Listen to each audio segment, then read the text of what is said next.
All right, so let's get into it. I'm super excited to be joined today by Chris Larsen. But before we do, for any of you guys that are interested in our services, you can see a survey or just schedule a 10-minute intro call with us at markperlbergcpa.com. Let's get into it, Chris. Tell us a little bit about yourself. Yeah. Give us the overview of who you are and what you do in 60 seconds or less. Mark, thank you for having me on today. Chris Larsen, Next Level Income is our company. And I founded the company with the intent to help investors achieve financial independence through education and investment opportunities. I bought my first property when I was 21 years old at Virginia Tech while I was still a student. I started out in the single family rental space before ultimately transitioning into a limited partner in syndications. And now we syndicate deals as well. We've syndicated over 36 properties in the multifamily, self-storage, mobile home park, as well as the car wash space, Mark. And look forward to sharing a little bit more about what we do and providing lots of value and insight, hopefully, to your listeners. Awesome. So, a lot of our clients here are always trying to think about, first we help our clients out with the tax savings, and sometimes that is kind of tied into where they're putting their cash. So, sometimes they'll invest in these syndication deals and they have rep status, they can group it in with their other rentals and we can create losses. Other times we help our clients put their money into stuff that creates tax savings. And then we got to figure out what are we going to do with the money now that we're going to get a refund, or now that we're no longer having to make quarterly estimated payments. So what I'm wondering here is, so you do a few things here between the syndication and so so we talk a lot about syndication. Tell me about some of the other investments that you're doing here. Yeah. So first off, I love what you do, Mark. We've sent people your way, and it's sexy to talk about, investments and syndications and all that. But, it may not be as sexy, but it's very profitable to save $1 on taxes. If you can save $1 on taxes, that to me is more valuable than trying to make $1 in an investment. So I love starting with that and figuring out how to do that. But I think, you have to be careful of letting the tax tail wag the investment dog, so to speak. So, focus on your tax strategy, take a holistic approach to do that. And I think really the way I look at it, you can remember it with the word dial. So, you have depreciation, income, appreciation, and liquidity. So dial, I really like to start with the income piece. So we have things like our debt fund, which are pure income. They don't have, it's a liquid debt fund. You can put your money in there, you can get a rate of return, and then you can raise your hand and ask for your money back. No tax benefits, no appreciation, but just predictable income. Our real estate investments, which would be our multifamily, our mobile home parks, our self-storage facilities, all of these are going to give investors the opportunity to get income, to generate appreciation, but also because they're real estate, to offset that income and appreciation with depreciation. And you mentioned reps status, Mark. So there are some ways that you can really supercharge the ability to do that. And then we also were talking about our car wash brand before the show. Car washes are really, you have a lot of business owners that you work with. I'm sure that maybe some of you here listening today. I would think a car wash is more like a business than a piece of real estate. Now, Mark, you could probably articulate this nicely, but the great thing about car washes is because there's so much depreciable equipment. Even the building is purpose built, so you get really good depreciation on that. But it's a business. People are like, oh, look at these great returns, look at this great depreciation. It's a little bit different than buying, say, a Class A 300-unit multifamily property. So we do a little bit of everything there. But I think as an investor, after you've solidified your tax strategy, you have to determine what are you really looking for out of that DIAL in those quadrants. Awesome. So, I'm glad you said to not let the tax tail wag the dog, because I've seen people and influencers in our industry say, well, if you have a W-2, what you want to do is buy a short-term rental every year. And I'm like, hold up a second. First off, you don't want to buy a short-term rental to just reduce your taxes here. If you're going to do a transaction just to reduce your taxes, maybe maybe if you want to put money in a 401k or traditional IRA, maybe that's something where you're doing it just for the tax benefits. There's all these other implications to consider here. Do you actually want to manage that short-term rental? Yeah, do you want to be a short term? Yeah, I love that. It's like, Yeah, I heard somebody told me that. They're like, I actually heard a good friend of mine, and he said, Chris, this is our plan. I was like, do you want to manage all those short term rentals? And he said, well, no. I'm like, well, maybe you should have a different strategy. yeah, So yeah, it's, you got to be careful. You have to look at, we talk to our coaching clients about creating their 3-year vision. Well, if it says in your 3-year vision, I want to own 20 short-term rentals and that's what my business is going to revolve around and give me my ideal life. Okay. But yeah, you got to be careful about where that tax tail leads you, so to speak, I guess. absolutely. So, and we love short-term rentals. We talk about it all the time. It's changed people's lives. Absolutely. But when the air conditioner is broken or they can't find out how to access the Wi-Fi and you have to get that material participation, are you ready and willing and able to do this? And are you going to find a profitable deal? It's not so easy to always find a profitable deal. Yeah. So, it can't be just about the tax savings, especially if you're trying to find a way to build cash flow and create tax savings. So, if you're, what if you're a car guy? Why not also look into Toro? Yeah. Maybe that's your direction. Or maybe, Yeah, there you go. or maybe, Yeah. maybe if you want to invest in real estate, maybe you don't need, and you don't have rep status. It's not the end of the world if your real estate isn't reducing your taxes, because there's a whole other world of tax strategies out there that will reduce your taxes if you're working with a specialist who understands tax reduction strategies for business owners and high paid W-2 owners. So there's so many ways to look at this equation. We don't have to simplify it, and we don't have to put all these high W-2 folks in the STR box. Yeah, no, I think that's a great point, Mark. And you build off that base of your tax. So you have your income strategy, right? Your active income strategy. You have your tax strategy, and then look at your investments afterward. I heard another friend of mine. This was a couple of years ago. He said, "Oh, I'm going to invest in this opportunity zone project," and he goes, "Chris, I could not make any money for 10 years and still come out ahead." Now, I said, "Wait a minute. Like, even if you save 50%." I should be able to double my money twice in 10 years, in a decent investment.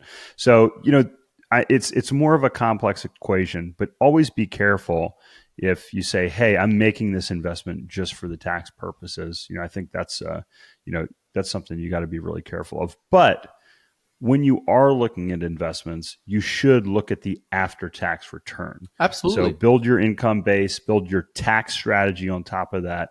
And then when you look at an investment, say, "Hey, what is my return going to be after taxes in my specific situation?" Because that is ultimately going to give you, I think, the clearest lens to evaluate those opportunities that are out there. Yeah. So tell me again, dial, I believe you said, is debt? Yeah. Invest in? Well, I said depreciation. Oh. Yeah. So it really, I started with it's IALD, but I was like, that doesn't really spell anything. And I just moved the D. So depreciation. So when you look at investments, there's the depreciation component, there's the income component, there's the appreciation component, and then there's the liquidity component. And Beautiful. you have to ask yourself, hey, do I need liquidity? Yes or no? Do I want income? Yes or no? Am I looking for appreciation?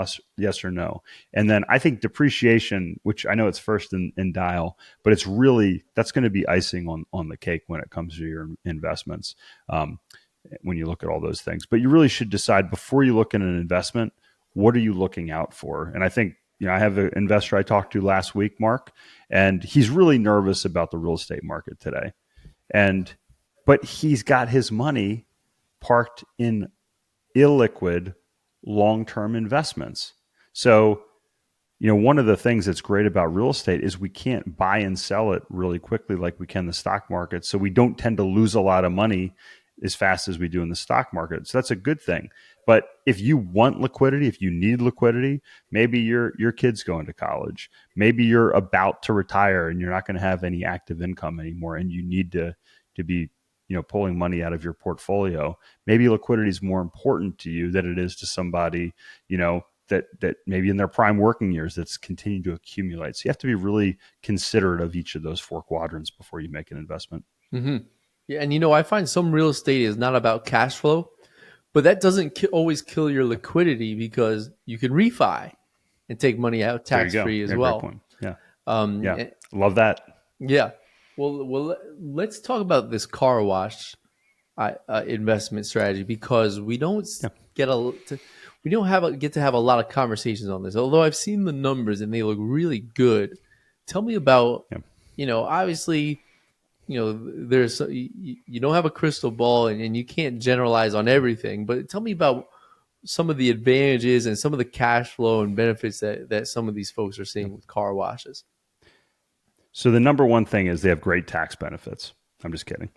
So we just so Hey, no, it's that's part of the again, equation, that's the though. last thing. Yeah, it is part of the That's the equation, key. exactly.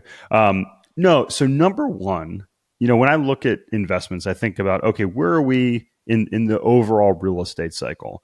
And right now, real estate prices are high, interest rates are high.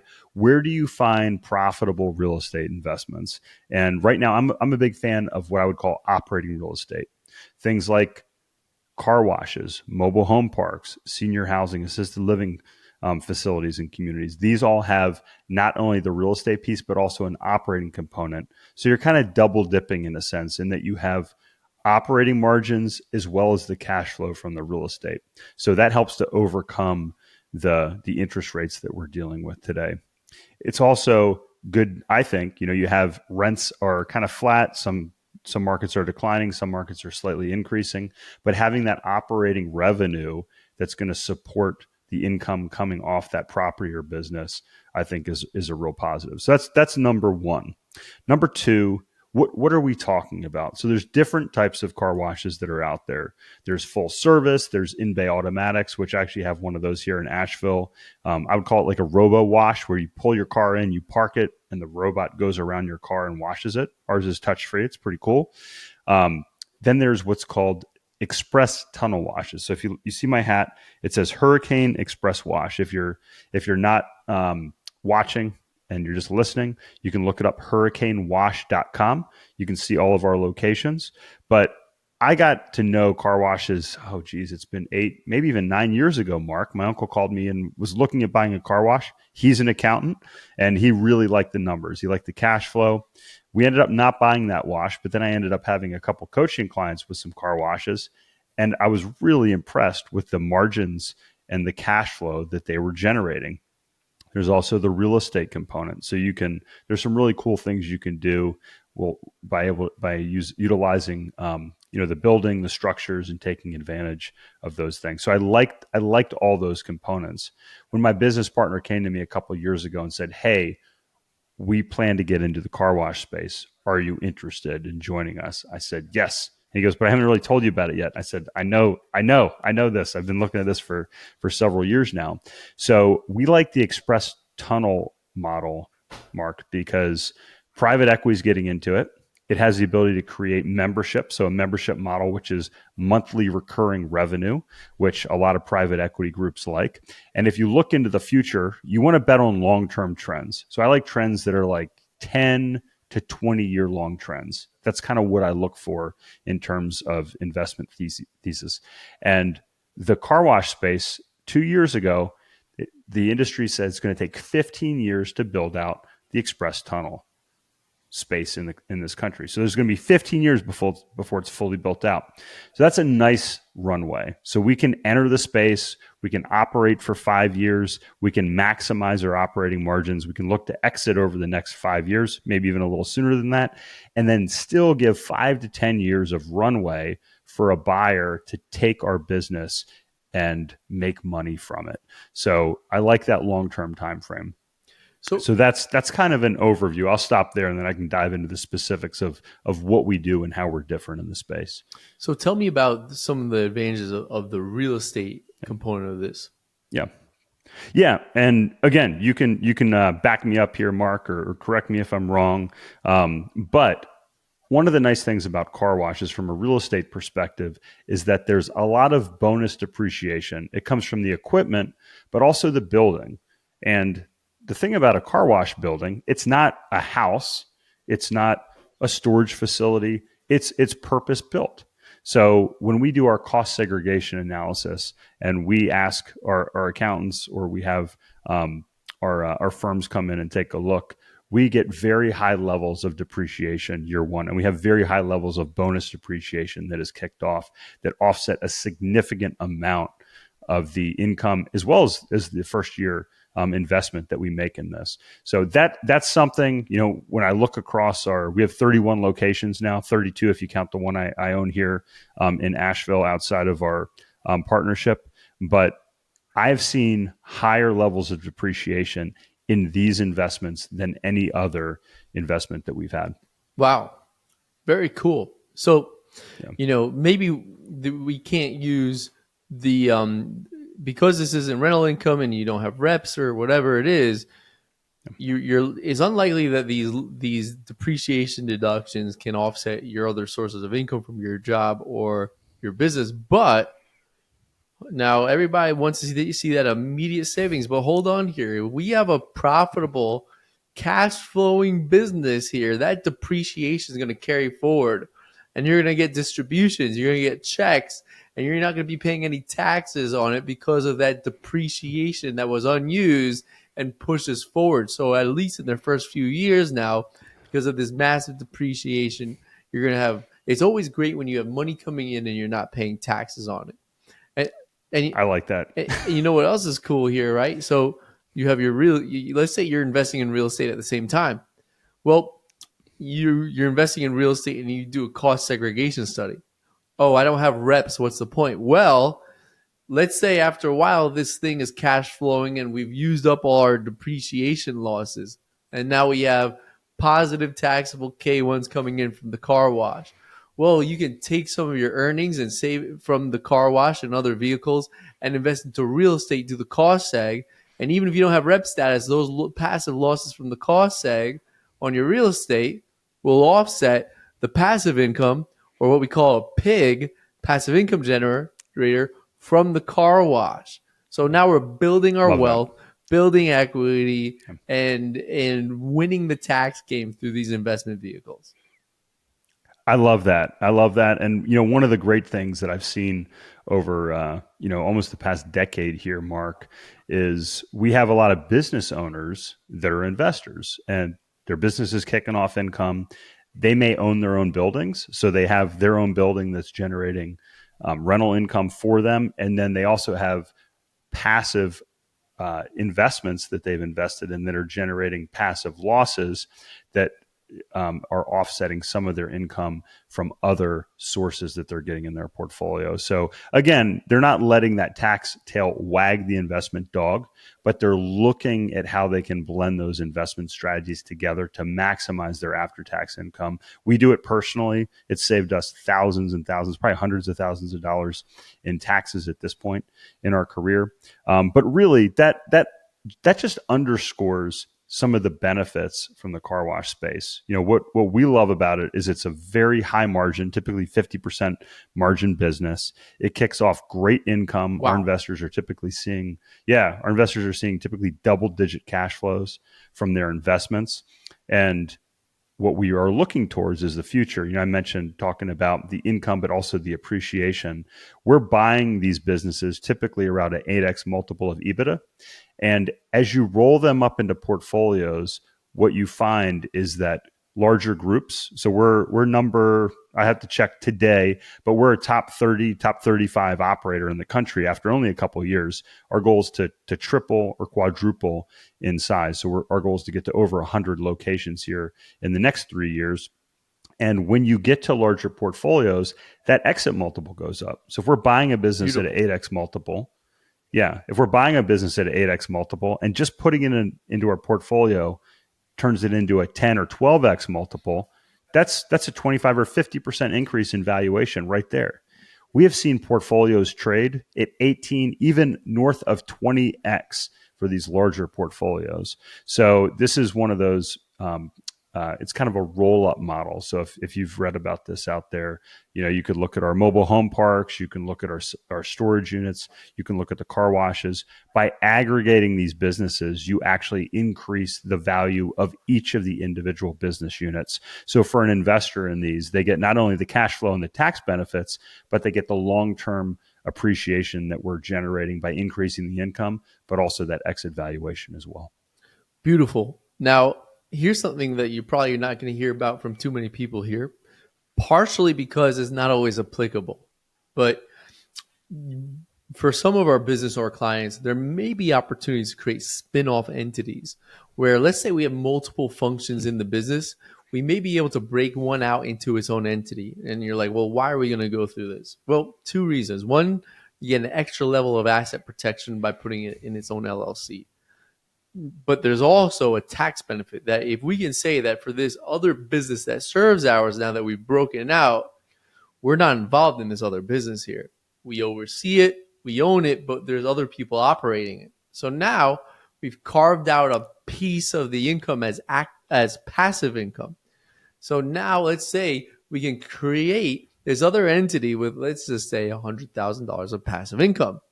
And now we can invest in the car wash and get these depreciation deductions and now offset our passive income that we've generated from our spin-off entity while getting additional asset protection. Yeah.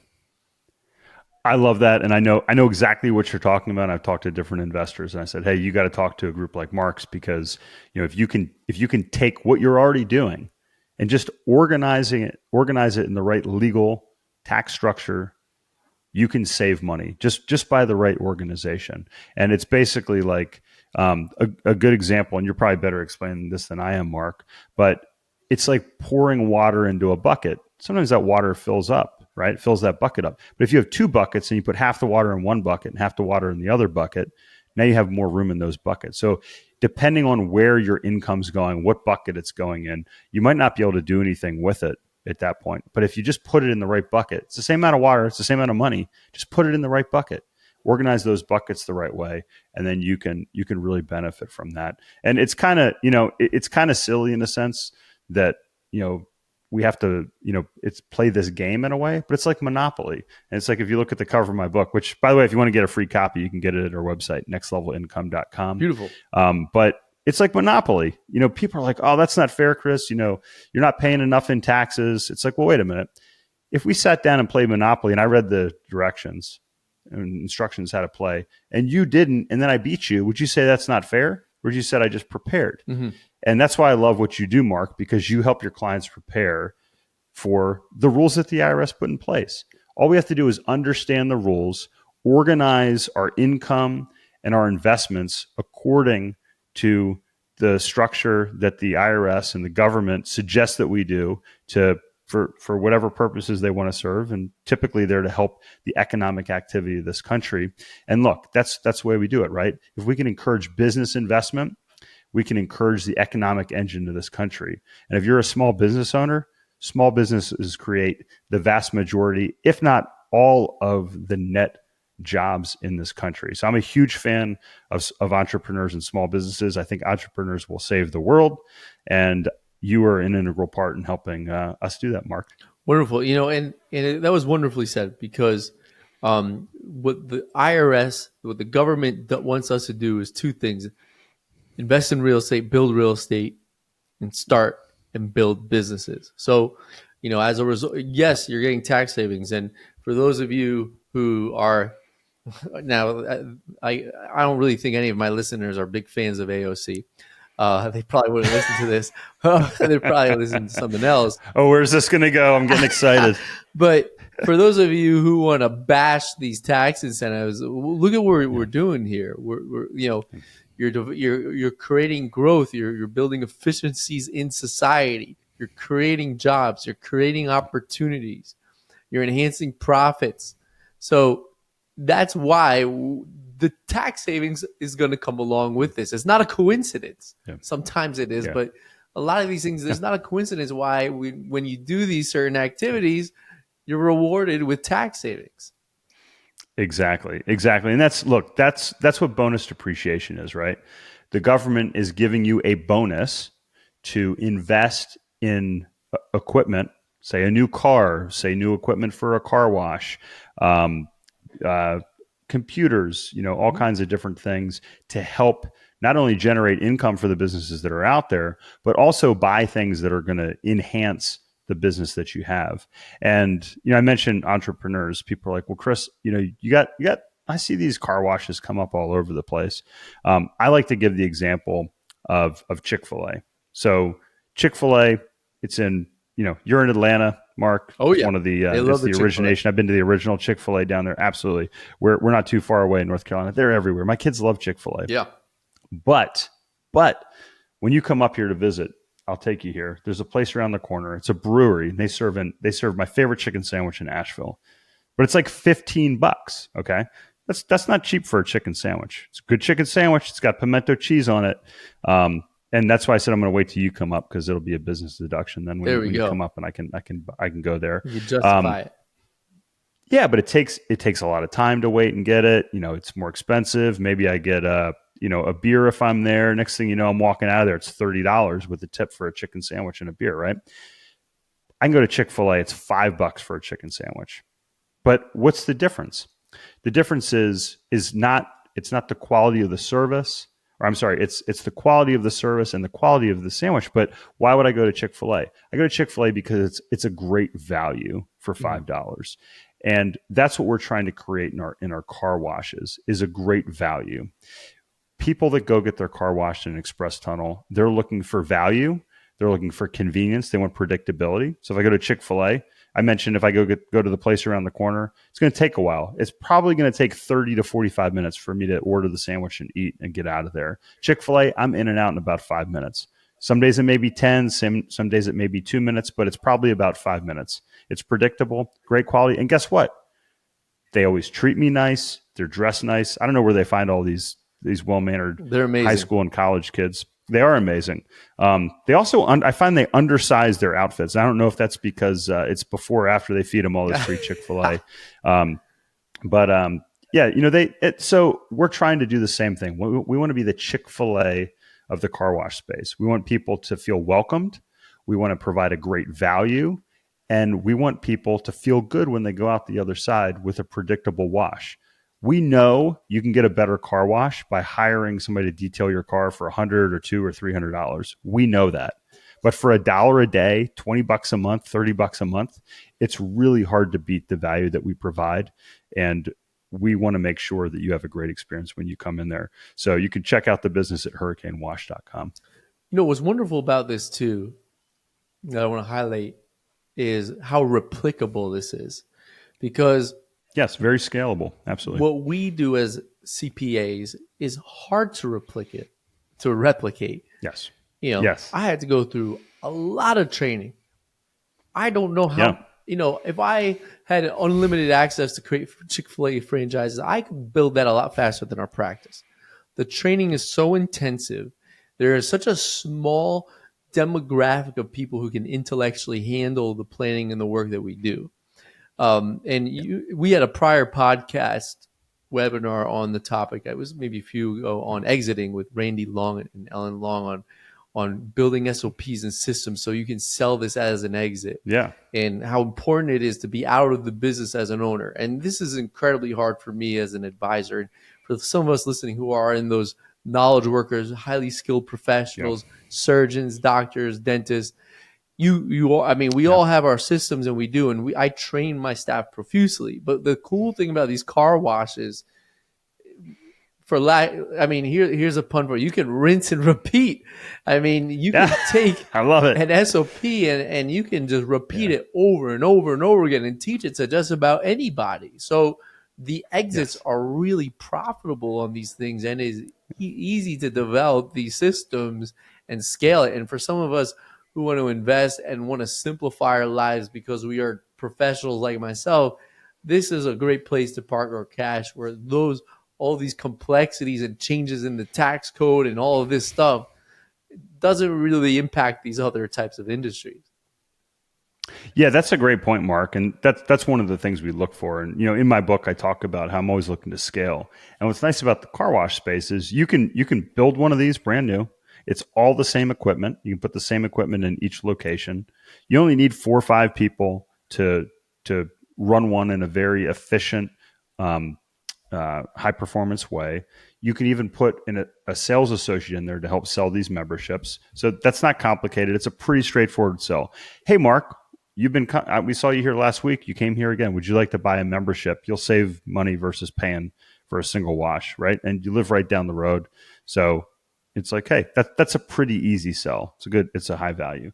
But the great thing is every location we add, not only is it easy to replicate the model, but it improves our margins because we're able to decrease the cost per wash by about 30% when we take over one of these washes because of our national contracts. And we're able to increase the value of that location just by virtue of the fact that it's part of our larger portfolio. So yeah, Mark, I love what you said. It's easy to replicate. It's easy to, well, it's not easy to build the systems, but once it's built, it is straightforward to replicate. It's straightforward to scale. And when you do it, it's actually accretive to the business as a whole. It's going to bring value to every component. So it's a really virtuous cycle when you do that. So the biggest piece is you just don't want to go and buy any wash that's out there. And we had 2 under contract in Texas last year. And as we were doing our due diligence, we found out that there was 2 more permits pulled for 2 more washes nearby, and we felt that would decrease the margins and the revenue in those locations too much. And we ended up not moving forward on those. So if you can find good washes, you can find good locations, and you can scale your operations in an effective, efficient way, you can do well in this model. But it's highly operationally intensive for sure. Very cool. Now, we've talked to other clients on similar. Um, I, I mean, there's a variety of things that you guys can do when you're accredited investor. So we have car washes, ATM machine and funds. We've had a great conversation. We have had 2 conversations on oil and gas investing, and then Yeah. obviously real estate syndication. So there's all these exciting and wonderful ways that we can invest in tax advantaged vehicles that are going to build our wealth and either reduce our taxes, or we won't pay taxes on the cash that comes in for a number of Yep. years. And, like you said, holistically, like let's say we're investing in all of this stuff, so we can consider Yeah. this year, we can combine and mix and match and talk about the implications of this strategy and how the losses or the income hits combined with this strategy. All these things working together, and we're looking at. We really want to, like you said, holistically. We want to be looking at your W-2 income of you and your spouse, business income, rental income, stock portfolio income, interest income, retirement accounts, what's going over here. And then are we investing Absolutely. into oil and gas, real estate syndications, our own personal real estate, short-term rentals? How does this all come together, and what type of tax plan is going to optimize the growth of our wealth? Love that. Love that. Yeah, I think that's how you have to look at it. And you really start with that. Because when you start looking at these investments, you're like, oh, this is sexy, it's exciting, great tax benefits. But what are you really looking to set out to do? What's your vision? When do you need the money? And you really have to consider all those different things. So if you're looking for something that's got a little bit higher margins, it can supplement your portfolio. Yeah, we have car washes that are out there. You can learn about all of our different types of investments. If you go to nextlevelincome.com, you can click the invest link, and we can talk through all that with our team. Very cool. So nextlevelincome.com, I think we'll have some listeners who are going to get Yeah. pretty excited to hear about car washes for the first time, and the numbers look really appealing here. Now, what I'm wondering from you, what are you most excited about in your business and investing career? Yeah. So, well, the car wash space, definitely. I'll tell you what, I never thought I'd be going to the car wash show. Like, we got it coming up here in just about a month, and it's in Nashville, Tennessee this year. But I like going to these shows and hearing the industry experts that are out there. I mentioned operating types of real estate, Mark. I think the car wash space is a cool business to be involved in right now. I think if you look out the next 10, 20 years, I think senior housing and assisted living is going to be a big area of opportunity as well from a demographics perspective. Oh We've yeah. heard about the silver tsunami 10,000 people a day turning 65. Well, those 65-year-olds, that front end of them, they're about to start turning 80. And when you turn 80, you start to face an increasing need or increasing probability of needing either in-home care or some sort of assistance for your everyday daily activities that you're facing out there. So I think that's going to be a great space for investors to look into in the future. And we're working on some different partnerships for that as well. All right, very cool. So, Chris, I think that our audience, I'll put this in the show notes in case they're driving and they want to go back. Lots of really cool and exciting insight here. Anything else you want to share, a call of action or resource you want to provide to the audience? Thank you for that, Mark. We had a great conversation today. So if you're listening today, you want a free copy of my book, nextlevelincome.com, just click on the book link. You can get a free copy there. If you want to learn about our investments, click on the invest link. And please check out our podcast as well, the Next Level Income Show, also available on our website. We try to bring on professionals like Mark to help you optimize your income, your tax strategy, and also look at the investment world out there to help you on your journey towards financial independence. Wonderful. Chris, thank you so much for being a guest. You heard it here. Lots of wonderful stuff. And also, as always, if you want to learn more about us, go to markprobercpa.com. You'll see a link for an application or an intro call. And also, we're always looking for staff. So if you're a tax nerd or you know a tax nerd, send us our way because we're hiring nonstop. You guys enjoy this. Hope you enjoy the show and stay tuned for more great content.